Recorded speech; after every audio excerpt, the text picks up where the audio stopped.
네, 여행이라는 글자를 써봤습니다. 여행. 자, 중국어로는 루싱이라고 합니다. 자, 어떤 분이 어디론가 여행을 떠났다는 얘기를 들으니까 저도 훌쩍 떠나고 싶은 마음이 생겨서 여행과 관련된 용어 몇 가지를 자, 모아봤습니다. 자, 여행, 루싱이었습니다. 자, 그러면 이제 여행을 떠나려고 일단 마음을 먹으면 며칠 전부터 자, 이걸 꾸린이라고 좀 정신이 없죠? 네. 이거는 뭘까요? 식리. 식리. 네, 식리라는 글자입니다. 네, 그건 이제 식리는 중국어 표현이고요. 여행 가방이죠. 그런데 이제 이 식리라는 이 단어가 성경에 나오는데요. 그 이스라엘의 초대 왕이었던 사울이 부끄러워서 백성들 앞에 못 나가고 식리 뒤에 숨어 있었다. 자, 이렇게 나옵니다. 자, 식리. 사울 시대에는 뭐 보따리에 해당이 됐겠죠? 네, 그런데 오늘날에는 이제 캐리어가 되겠죠? 캐리어. 자, 그러면 이제 그 식리를 챙기는데 빠뜨려서는 안 되는 것이 몇 가지 있죠. 네. 쇼지. 쇼지. 쇼지가 뭘까요? 손수가 있고요. 기계에 기가 있거든요. 네. 그래서 핸드폰을 말합니다. 손에서 들고 다니는 기계. 자, 핸드폰.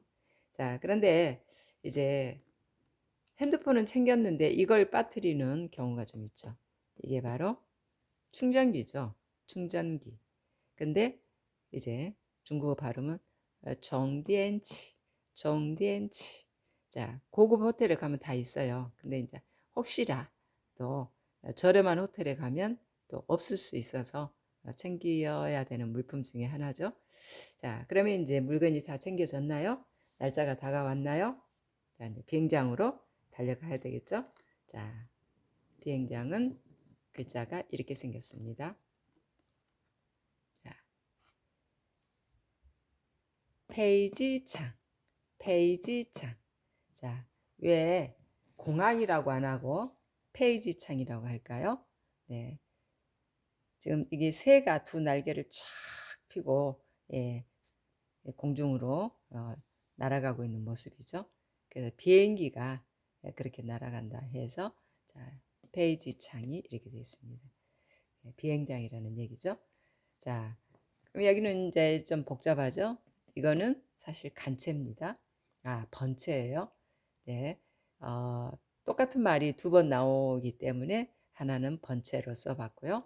그리고 하나는 간체로 쓰는데요. 자, 간체 글자는 어때요? 날개 하나만 딱 표현해놨죠. 네, 그래서 이거는 이제 페이지 비행기 비행기. 아까는 비행기 장이었다면 이제는 비행기를 말합니다. 페이지, 페이지. 네. 자, 그 다음에 이제, 어때요? 비행기를 타고 몇 시간 날르죠? 근데 올라갈 때는 괜찮아요. 근데 내려올 때, 저 같은 경우는 키가 그냥 막 해가지고 그냥 막 키가 아플 정도로 가끔 그런 경험을 합니다. 그것만 아니면 참 비행기 타는 게 좋은데, 네, 그것 때문에 어쩔 때는 조금 타기 전에 이번에는 어떨라나 하는 그런 염려하는 마음이 좀 생기더라고요. 자, 그 다음에 이제 비행기에서 내렸습니다. 그러면 이제 낯선 길이니까 택시를 불러야 되겠죠? 그 택시는 추주차라고 합니다. 추주차. 네. 원래 이제 이 글자로는 이제 간체에서 말하자면 중국 현지에서는 차를 이렇게 표현해요. 그러나 이제 우리가 아는 차는 이거잖아요. 네. 근데 이제 현지에서 이렇게 합니다. 그래서 이제 현지에서 통하는 이 글자로만 지금 구성을 해봤어요. 혹시라도 중국행을 출발을 한다 그러면 글씨를 좀 눈에 익게끔 하시라고요. 자, 그러면 이제 택시를 불러 탔어요. 밤이라면 필수적이죠. 네, 그런데 낮에 비행기에서 내렸다고 친다면 비싼 택시 안 타도 돼요. 자, 공지하우처를 타도 됩니다. 공지하우처는 일반 버스를 말하거든요. 버스 타면은 말하자면 도시를 구경하면서 이제 숙소로 갈 수 있거든요. 사실 저는 그 현지에서 얼마 동안 생활하면서 2층 버스 그 비용이요. 2원이었거든요. 2원. 네. 그래서 2층에 올라 앉아가지고 맨 앞에 앉아서 정말 도시를 그냥 환하게 구경하면서 정점에서 정점까지 갔다 오는데 2원으로 여행을 했던 그런 기억이 있어요. 자, 그래서 공자오처 타도 괜찮습니다. 낮 한가로운 시간이면. 자, 그리고 이제 그 다음에 보면 후어처가 있어요. 후어처는 기차를 말합니다. 자, 기차는 옛날 생각나죠? 석탄을 막 그 직원들이 떼가면서 동력을 얻잖아요. 네, 그래서 기차 후어처라고 합니다. 자, 그 다음에 이제 지금은 교통수단이 어느 나라나 좀 잘 돼 있죠. 그래서 이제 지하철이라는 게 있어요. 지하철. 예, 빠르기도 하고 안전하기도 하고. 그런데 이제 땅속으로 가기 때문에 구경은 못 하죠. 네. 그래서 이제 지하철을 땅 속으로 다니는 철이다 해서 DTA라고 합니다. DTA. 근데 이제 땅 위로 가는데 전기로 가는 차가 있죠. 네. 그 버스 같으나 전기 선에 의존해서 가는 차. 그럴 경우에는 DNTA로 가죠. DTA가 아니라 DNTA로 갑니다.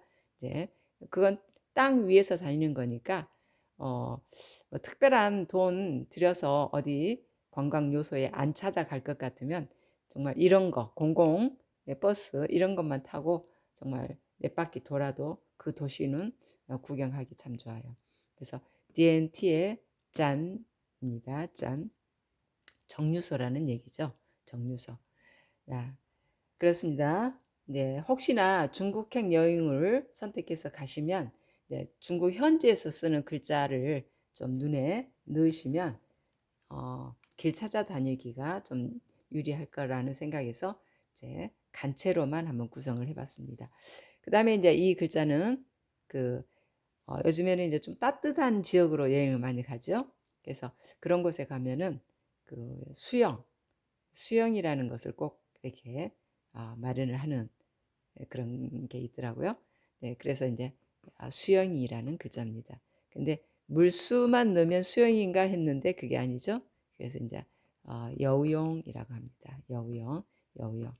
정말 관광지에 가서 물속 보면 정말 맑고 모래가 너무 깨끗해가지고 다 보이죠. 네, 그렇다 하더라도 자, 가족이 함께 간 경우라면 정말 가족의 시야에서 누구 한 사람 벗어나지 않게끔 해야 한다는 그런 좀 주의가 필요하죠. 네, 그렇습니다. 자, 이렇게 글자로만 몇 개 모아서 자, 여행 간 어떤 기분을 한번 내봤습니다. 자, 실제 여행을 떠나신 분들은 평생에 한 번일 수도 있고요. 또 자주 간 여행일 수도 있겠지만 어찌됐든 건강하게 잘 즐기시다 무사히 돌아오기를 바랍니다.